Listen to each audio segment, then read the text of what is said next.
마키아벨리의 도서관 오늘도 정치발전소 정채연 이사님 모시고 진행하게 되었습니다. 그동안 잘 지내셨나요? 네, 잘 지냈습니다. 정채연 이사님 모시고 계속 이제 최근에 어떤 주제 방향이 있는 책들을 좀 소개하고 있는데요. 오늘 소개해드릴 책은 소년과 남자들이라는 소년과 남자들에 대하여라는 책입니다. 저자가 이제 리처드 리브스인데요. 저는 리처드 리브스 이 저자의 20대 80의 사회 그 책을 굉장히 흥미롭게 읽었었거든요. 그래서 굉장히 좀 뭐랄까 기존의 좀 고정관념, 특히 진보파가 가지고 있는 어떤 고정관념을 약간 이제 뒤집는 이런 이제 책을 많이 썼던 분인데, 브루킹스 연구소의 이제 선임 연구원이죠. 이 리처드 리브스가 이제 최근에 낸 책입니다. 소년과 남자들에 대한 책인데, 뭐 책 제목만 보면은 요즘 유행하는 약간 이제 페미니즘적 시각에서 요즘 남자들 문제 있다. 뭐 이런 책인가 싶기도 한데, 실제 내용은 좀 더 충격적인 내용이어서 저는 읽으면서 굉장히 좀 충격을 좀 많이 받았습니다. 그렇죠. 내용이 훨씬 충격적이라고 저도 사실은 느꼈고, 말씀하신 대로 뭐 요즘 남자들이 문제다 이런 입장은 당연히 아니고요. 오늘날 제가 봤을 때는 오늘날 정치나 페미니즘 논의에서 놓친 공백을 좀 저자가 좀 보여주려고 했다. 물론 굉장히 세게 보여주신 것 같긴 하지만, 그런 차원에서 이 책을 저도 재밌게 읽었고, 최근에 사실 20대 30대는 젠더 갈등이 우리가 기존에 굉장히 심각한 사회 갈등이라고 생각했던 이념이나 빈부만큼이나 심각한 것이다 라고 인식하고 있다고 해요. 그래서 그런 젠더 갈등에 대해서 조금 더 구조적인 시각을, 너무 좀 개인적 문제로만 돌리지 않고 구조적인 시각을 보여줄 수 있는 책이라고 생각해서 이 책을 선정하게 됐습니다. 한마디로 정리하면은 이 책은 여성 문제라고 이제 기존에는 사회과학에서 있었잖아요. 이 문제가. 그렇죠. 근데 남성 문제라는 것이, 그러니까 구조적인 남성 문제라는 것이 존재한다 라는 그렇죠. 주장을 하고 있어요. 그러니까 어떻게 보면 굉장히 강력한 비판을 받을 여지가 크죠. 특히 페미니즘 진영이나 진보파 내에서는 남성 문제가 있다니, 그렇게 주장하는 것은 현재 존재하는 여성에 대한 차별, 가부장제와 여성에 대한 차별과 어떤 공격, 뭐 혐오 이런 것들을 희석시키게 되는 거 아니냐. 남성 문제가 똑같이 구조적으로 있다라고 가정을 하면 이런 비판을 받을 여지도 굉장히 큰, 뭐랄까요, 문제 제기랄까, 이렇게 볼 수 있을 것 같습니다. 그렇죠. 이제 그래서 저자도 시작부터 사실은 그 지점에 대해서 시작부터 끝까지 저는 군데군데 계속 설명을 한다고 생각을 하거든요. 그러니까 저자가 성평등을 제로섬 게임으로 봐서는 안 된다. 그러니까 예를 들어서 우리가 뭐 100이라는 한정된 자원이 있어요. 이 중에서 뭐 50을 여성에게 투여하고 남성에게 50을 투여하고 이런 식으로 생각을 하는 게 아니라 100만큼 여성에게 투여하고 100만큼 남성에게도 투여할 수 있다. 저는 약간 이런 식으로 좀 인식을 했거든요. 그러니까 우리가 사회 문제가 만약에 200이 있고 우리가 한정된 자원이 100이라면 사실은 우리가 200만큼 해야 되는 거다. 약간 저는 이런 식으로 좀 받아들여졌어요. 확장의 의미로 생각을 했고, 여성의 진보에 저항하지 않고도 남성을 도울 수 있고, 남성을 돕는다고 해서 여성 문제에 대한 집중도가 흐트러지는 게 아니다. 이런 주장을 굉장히 반복해서 합니다. 그러니까 저자에 의하면은 세상이 변했다. 근데 그 변한 세상에 맞춰서 여성은 훨씬 더 잘 적응을 했고, 그래서 실제로 중위임금도 상승하고 이런 것들이 있는 반면에 남성들은 이것에 적응하지 못했다거나 좀 많이 실패했다라고 보는 거예요. 그런 거를 굉장히 다양한 통계와 여러 층위에서 좀 설명을 하고 있습니다. 일단 생물학적으로는 남성은 여성과 뇌 발달 궤적이 다르고 발달의 피크에 이르는 그 시기가 다르기 때문에 교육 시스템에서 뒤처지고 있고요.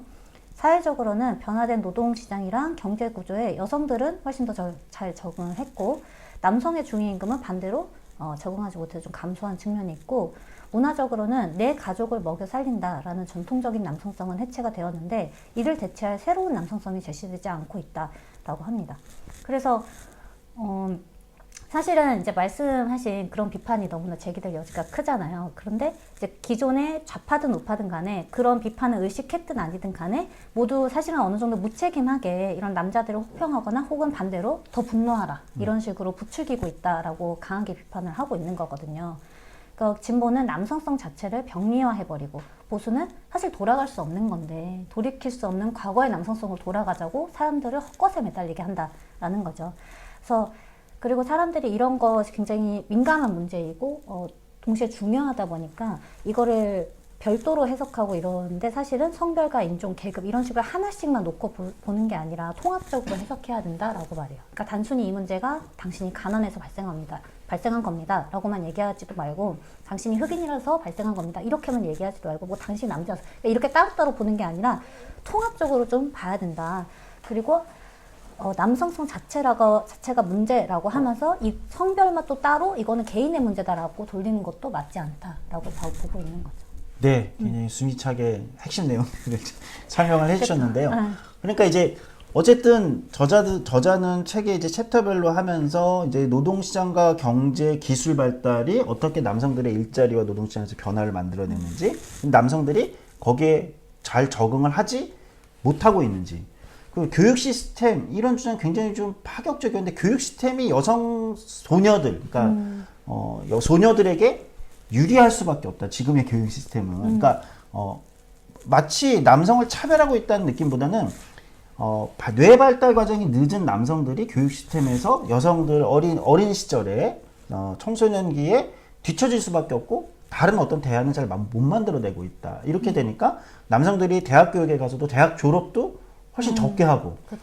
특히 저는 저자가 여기서 인종 프레임을 같이 교차해서 보여주는 게 굉장히 흥미로웠거든요. 그러니까 흑인 여성, 흑인 남성, 백인 여성, 백인 남성 이렇게 해서 중위임금의 변화라든지 이렇게 봤는데 흑인 여성의 임금 격차가 물론 있지만 인종적으로도 있고 젠더별로도 있지만 어쨌든 쫓아가고 있는 과정이란 말이죠. 근데 흑인 남성이 못 쫓아가는 거예요. 맞아요. 왜 흑인 남성에서는 이게 일어나지 않는가? 상승이 일어나지 않는가? 이런 지점들. 백인 남성이 왜 흑인 여성에게 추월당하는 위치까지 왔는가? 이거는 왜 남성들에게는 임금 상승이 일어나지 않는가? 이런 문제들을 굉장히 교차해서 잘 보여주고 있어서 그런 점에서 생각보다 주장이 좀 신선하다 이런 생각은 들었습니다. 특히 학교 교육에서 여성들의 성취가 급격히 증가한 반면 남성들이 그렇지 못하고 정체되어 있다 이런 점들 인상 깊었는데 개인적으로는 한국의 학교 교육 현장에도 비슷한 현상들이 일어나고 있지 않을까라는 저는 추정을 좀 해보거든요. 물론 이거는 여러 가지 데이터나 연구를 통해 좀 확인은 좀 해볼 필요가 있겠다 싶지만 저는 좀 그런 추정을 좀 해봅니다. 최근에 한국의 뭐 교육청 쪽에서 일하는 사람들 얘기를 들어보면 남녀공학에 나의 아들을 보내지 말아달라는 민원이 그렇게 많다는 거예요. 맞아요. 그렇죠. 예.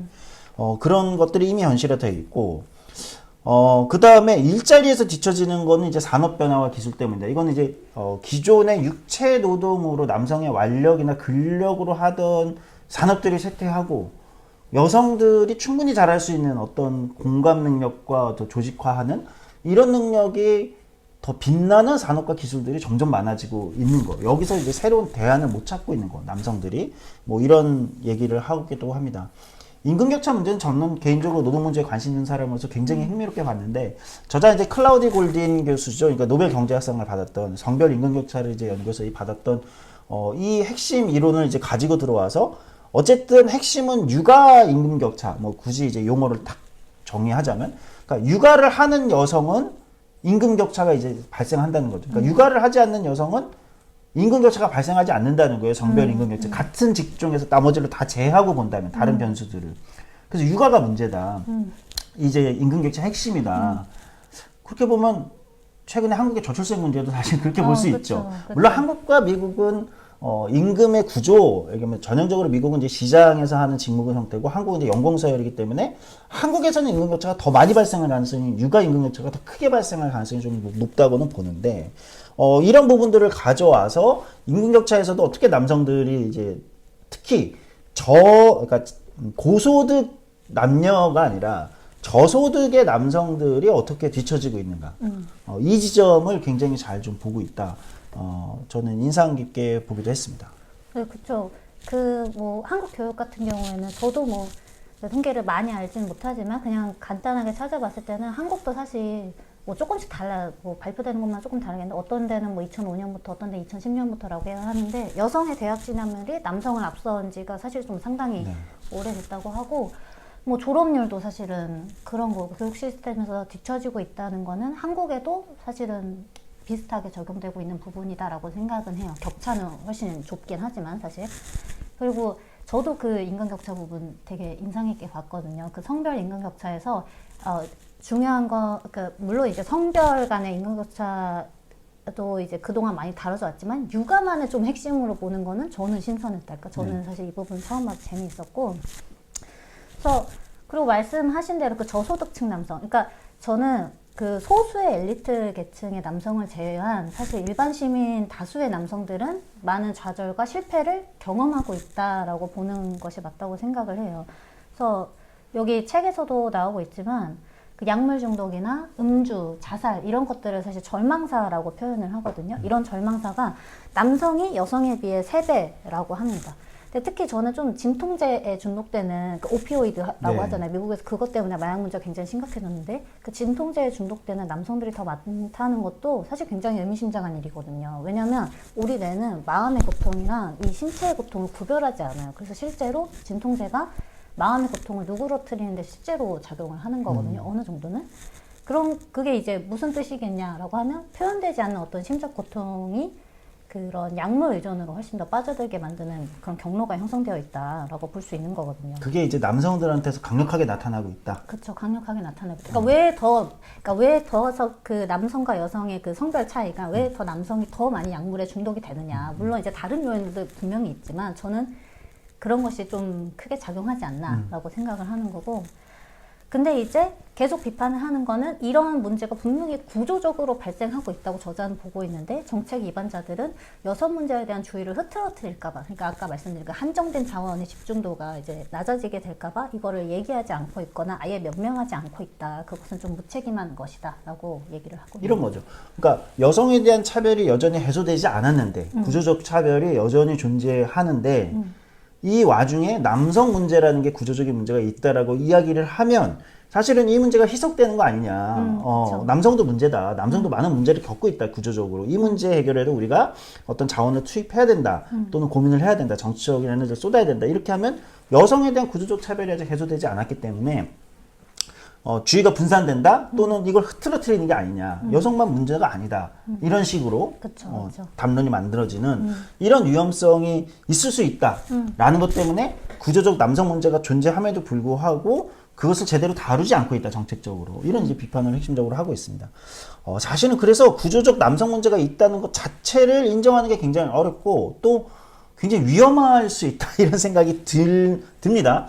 최근에 한국의 젠더 갈등 양상을 보더라도 이런 남성 문제가 있다는 만약에 인정이 되면 이게 정치적으로 어떻게 악용될 것인가가 눈에 너무 보이니까 그러니까 이 책이 굉장히 좀 한국에서 위험하게 읽힐 수도 있겠는데 이런 생각이 듭니다. 근데 굉장히 진보파의 이제 이 저자란 말이에요. 싱크탱크라면서요. 네. 그럼에도 불구하고 분명한 것은 기존과는 다른 문제가 남성들에게 발생하고 있다. 이거는 좀 명료해 보이기는 합니다. 그래서 조금씩 설득이 됩니다. 책을 읽다 보면. 근데 지금 흥미로웠던 게 저자가 중후반부에 가면 이제 심리학계 쪽에 굉장히 강한 짜증이랄까요? 비판이랄까요? 이런 걸 내비치는데 아마 이전에 그 프랜시스 후쿠야마의 존중받지 못하는 자들을 위한 정치학에서도 굉장히 후쿠야마도 심리학계에 대해서 좀 짜증을 많이 내거든요. 미국 쪽의 학자들 보수 진보할 것이 이렇게 심리학계 비판을 하는지 이거는 현역의 어떤 심리학계에서 일하시는 분으로서 어떻게 느껴지십니까?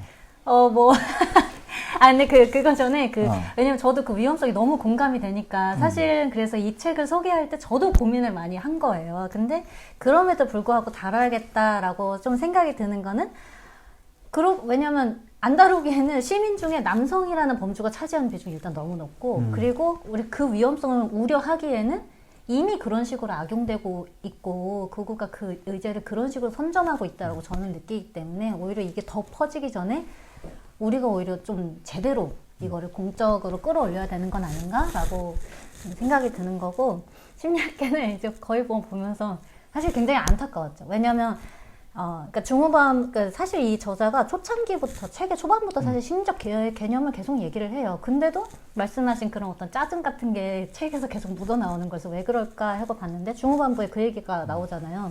2018년쯤에 미국 심리학회에서 어떤 작업 지침을 발표를 했는데 거기에 유해한 그러니까 남성성 유해하다 그런 내용이 들어갔다.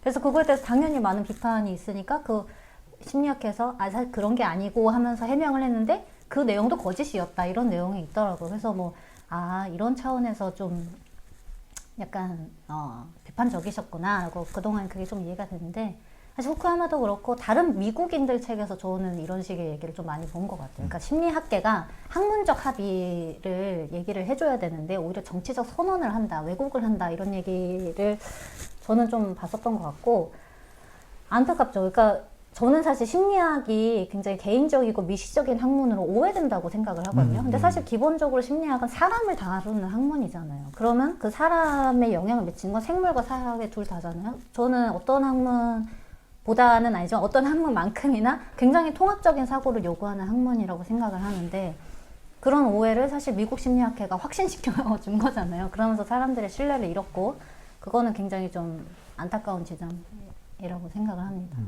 근데 이제 책을 제가 끝까지 보면서 좀 고민이 되는 건, 그래서 결국은, 그러니까, 시대의 변화에 맞게 새로운 남성성, 그러니까 사회 친화적 남성성이랄까요? 뭐 굳이 표현을 하자면 아마 그런 비슷한 단어를 쓰는 것 같은데, 그런 것들을 이제 업데이트 해야 된다. 그게 무엇인지에 대해서 이제 이 얘기를 하는데, 근데 저는 책을 다 보고도 조금, 그래서 이 사회 친화적 남성성이라는 게 구체적으로 어떤 남성성을 얘기하는 거지? 그렇죠.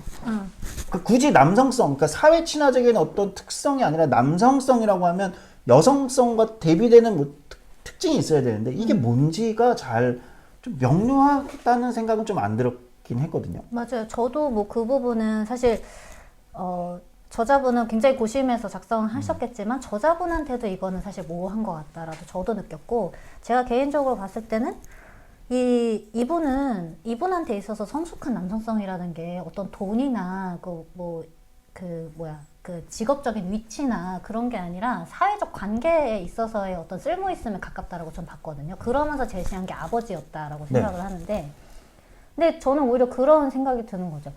그러면은 그 남성성이라는 게 결국 가족이라는 영역에 좀 한정되는 것 같다. 그렇죠. 아버지라는 그렇죠. 거니까. 아버지인 거잖아요. 그럼 아버지가 안 돼. 어쨌든. 그래서 또 이제 얘기를 하는 게 오늘날 여자는 남자를 필요로 하지 않지만 남자들은 여전히 여성을 필요로 한다. 그런 식으로 이제 계속 관계에서의 남성성을 굉장히 얘기를 하는데 뭐 맥락이나 이런 건 어느 정도 이해는 갔지만 사실은 독립적인 남성성을 우리가 좀 고민해봐야 되는 거 아닌가? 네, 저도 바로 그 부분. 독립적인 남성성은 도대체 어떤 거지? 그러니까 아버지는 알겠어요. 가족이라는 데서의 역할이라는 게 있는 거니까 그거를 지금 시대에 막 업데이트해야 되는 건 알겠는데 독립적인 남성성, 사회 친화적 남성성인 건 무엇일까? 이게 사실 좀 고민되긴 했어요. 그렇죠. 왜냐면 그 얘기 나오잖아요. 그 여성성의 위기라는 걸 들어본 적이 있냐? 항상 위기는 남성성에서만 닥친다. 그 말은 근데 이분도 사실은 결국에는 계속 외부로부터 확인받아야 되는 남성성 결국엔 제시를 한 거잖아요. 그 점이 조금 고민이 되긴 했어요. 네. 그리고 이제 또 한국 사회의 어떤 시사점을 좀 우리가 볼 필요가 있을 것 같은데 아무래도 젠더 갈등이 가장 예민한 어떤 사회 갈등이다 뭐 정치 갈등으로까지 온 이제 한국 사회에도 시사하는 바가 좀 클 것 같다는 생각을 했습니다. 물론 미국과 한국의 차이도 좀 봐야 될 것 같긴 하다 이런 생각도 하기는 했습니다.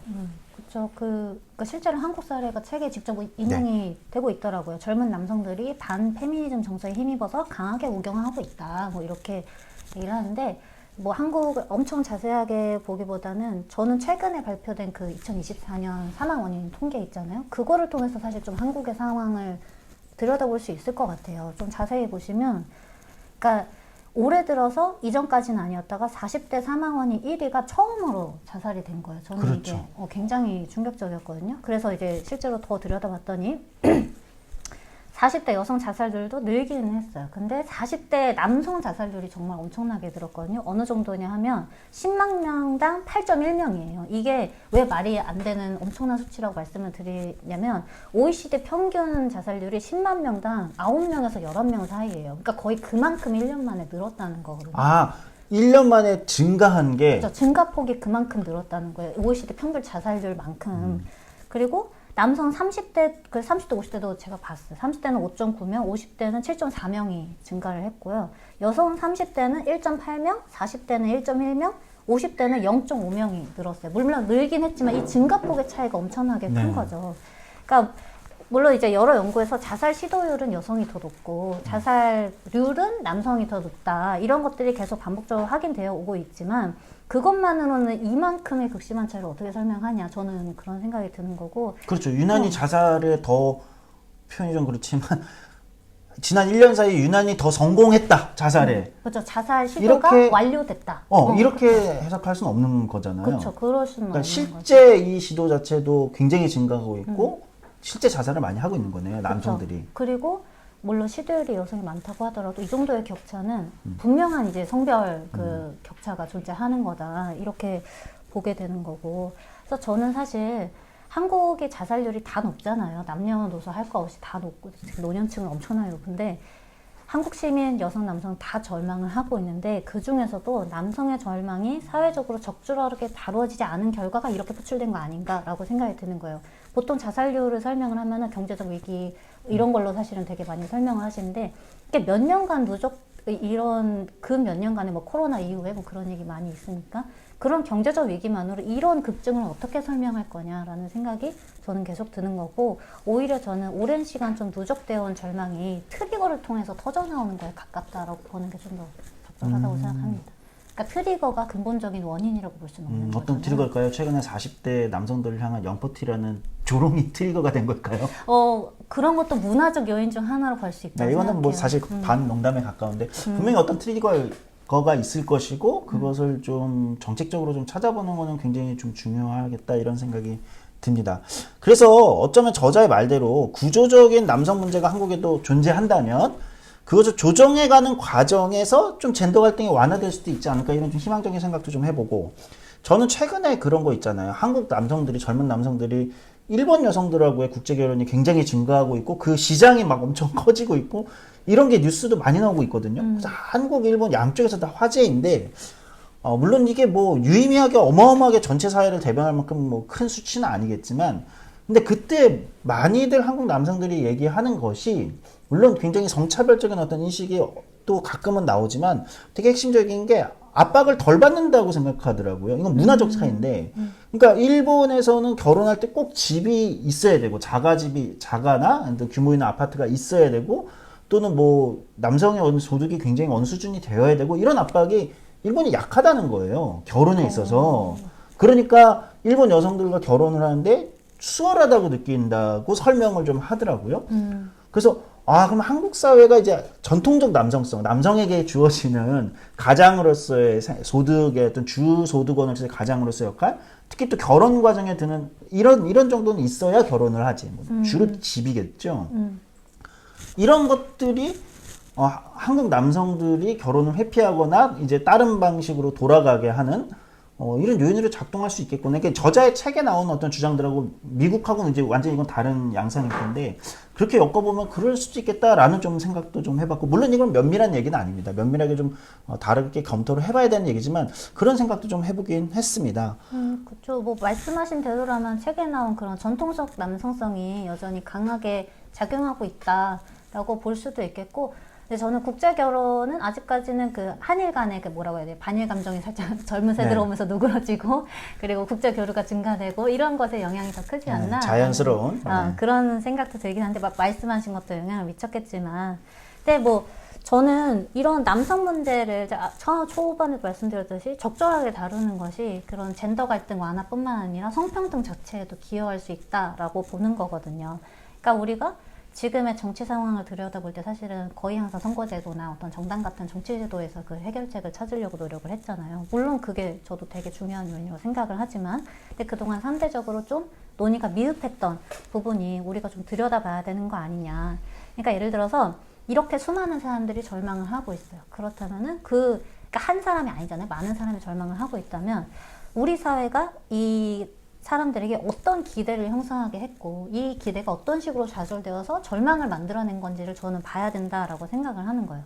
근데 좀 미국과 유럽이랑 한국은 좀 다르다고 생각을 하는 게 미국과 유럽은 추락을 이미 경험한 것에 가깝다면 한국은 추락 직전이고 그렇기 때문에 상대적으로 한국에서의 보수화된 남성들은 뭐 경제적 하층과 크게 관련이 없다는 연구도 최근 나오고 있잖아요. 네. 그러니까 왜냐면 이런 정서의 핵심은 내가 실제로 가난하냐보다는 내가 다른 사람들과 비교했을 때 얼마나 낫냐 이게 저는 핵심이라고 보는 거거든요. 그리고 한국은 말씀하신 대로 결혼하려면 집이 있어야 되고 그러니까 이런 비교 기준이 되게 분명한 곳이잖아요. 네. 그리고 그게 계속 이제 주위 사람들 통해서 확인되고 너 이 정도는 있어야지 할 수 있다 이런 얘기도 있고 그래서 사람들이 내가 실제로 가난하냐 아니면 실제로 부자냐 이런 거와 상관없이 본인이 느끼는 패배감이나 공포는 훨씬 클 수 있다라고 보는 거. 그게 한국 남성들에게도 되게 강력하게 그쵸. 있는 것 같다. 있을 가능성이 높다. 그렇죠. 그렇게 이렇게 저는 볼 수 있는. 생각을 하는 거예요. 그러니까 그렇죠. 왜 가난한데 보수를 찍느냐 이런 얘기가 별로 그렇게 효용성이 있는 얘기 같지는 않다라고 생각을 하는 거고. 희망적으로 근데 보면은 어쨌든 지금 불안정한 상태이기 때문에 트럼프 지지층만큼 굉장히 두텁고 견고한 지지층은 없는 거잖아요. 그래서 대응에 따라서 향후에 좀 긍정적인 결과를 낼 여지가 충분히 있다라고 생각을 합니다. 네.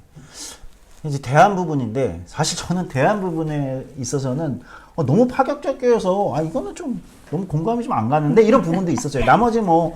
부분은 또 굉장히 훌륭한 정책 대안도 있었지만 또 어떤 부분은 너무 파격적이다. 그런 거 있잖아요. 남자 아이들을 1년 더 늦게 학교에 그쵸, 보내자. 그쵸. 저 한국에서 불가능할 거라고 생각하거든요. 그쵸. 미국에서는 어떨지 모르겠지만. 잠깐만. 네. 오히려 가능하지 않을까요? 왜 한국에서? 그렇죠? 그러니까 만약에 어떤 교육열이라던가 그러니까 왜냐면 한국은 어떤 대학을 가느냐가 이후 진로를 결정한다는 그 인식이 굉장히 네. 강하기 때문에 사실 그래서 대학 진학률도 높은 거잖아요. 그래서 이것이 교육에 있어서 굉장히 중요하다라는 점을 파고들면 가능하지도 않을까라는 생각이 지금 잠깐 머리를 스치긴 했거든요. 그래서 오히려 여론의 지지를 과열된 어떤 교육열을 이런 쪽으로 활용한다. 수용을 훨씬 쉽게 할 수 있지는 않을까? 이게 공정한 경쟁이다. 그렇죠.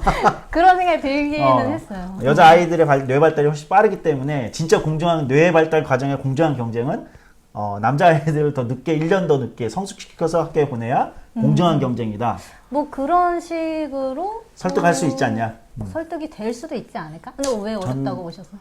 아니 저는 한국이 연공서열 문화가 이렇게 세고 한 살만 많아도 형, 누나, 그런 거. 오빠, 뭐 동생이 돼야 되는데 한국에서 가능할까? 그리고 하여튼 뭐 그런 생각을 했습니다. 어쨌든 뭐 친사회적 남성성이라는 것을 계속 이제 어쨌든 정책적으로 좀 확인하고 북돋는 어떤 정책들이 필요하다라는 주장들에 대해서 어쨌든 뭐 여러 가지 대안들을 좀 저자가 제시하고 있죠.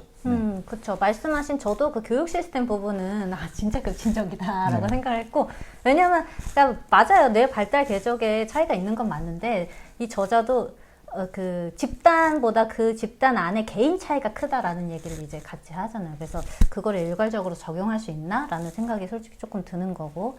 근데 그 외에 뭐 양도 불가능한 아버지 유급 휴가라던가 남성에게 더 효과적이라고 알려져 있는 직업교육 자체를 늘리기라던가 이런 거 충분히 지금도 얘기해 볼 수 있는 주제라고 특히 생각을 그 의료 돌봄 교육 행정 영역에 남성들을 보내야 된다. 힐이라고 보통 요즘 하죠. 그러니까 사실 여성들을 뭐 이공계 뭐 예를 들면 이런 쪽으로 많이 진출시켜야 된다. 이것들은 실제 정책적으로 효과가 뭐 보고 있는 거잖아요. 증가하고 있고 예전에 거의 없었지만 이제 그 분야에 대해서 여성들이 진출하고 있고 미국 같은 데는 확인이 되는데 한국도 아마 확인이 된다고 보는데 예를 들면 남성들을 이 교육행정 의료 돌봄 분야에 보내야 된다. 이건 굉장히 좀 유의미하다고 생각합니다. 맞아요. 저도 이게 사실은 굉장히 필요하다. 그래서 뭐 조노선 화이트도 남성 교사가 더 많아져야 된다가 사실 저는 이거랑 연장선에 네. 있다라고도 생각이 들고 그래서 사실 이렇게만 놓고 봤을 때 그러니까 아버지가 되게 중요하고 좋은 가치이긴 하지만 뭐 각 직업 영역에서도 내가 충분히 기능을 하고 뭐 그 과정에서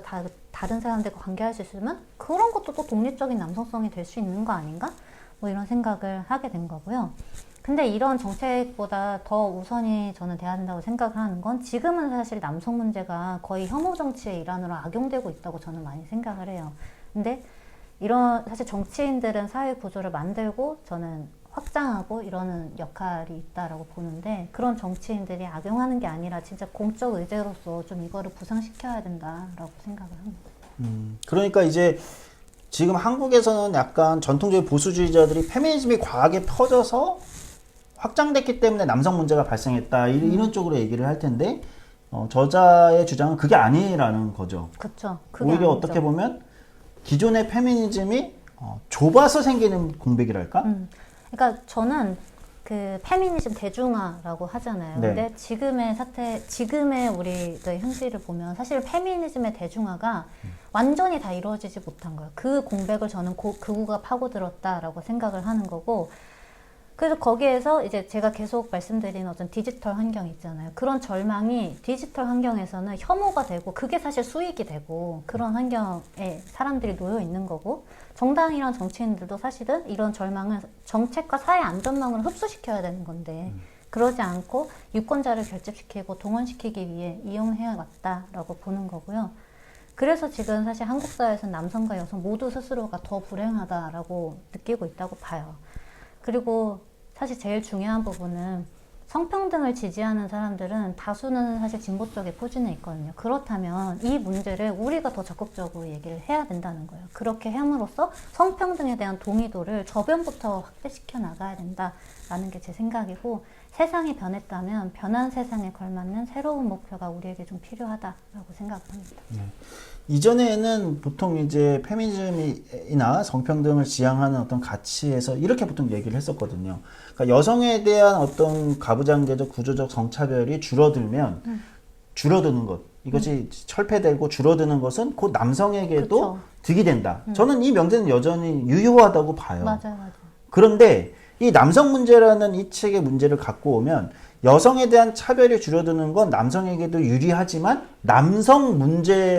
발생한 남성 문제를 이게 차별이 줄어든다고 해소해 주진 않는다.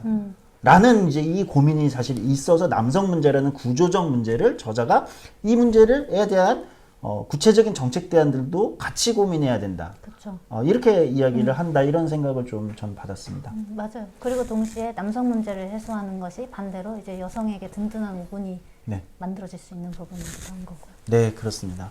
오늘 아주 논쟁이 될 수 있는 책입니다. 소년과 남자들에 대하여 리처드 리브스의 책을 정치현 이사님하고 소개해 드렸는데요. 다음번에도 또 좋은 책으로 만나뵐 수 있도록 하겠습니다. 오늘 고생하셨습니다. 네.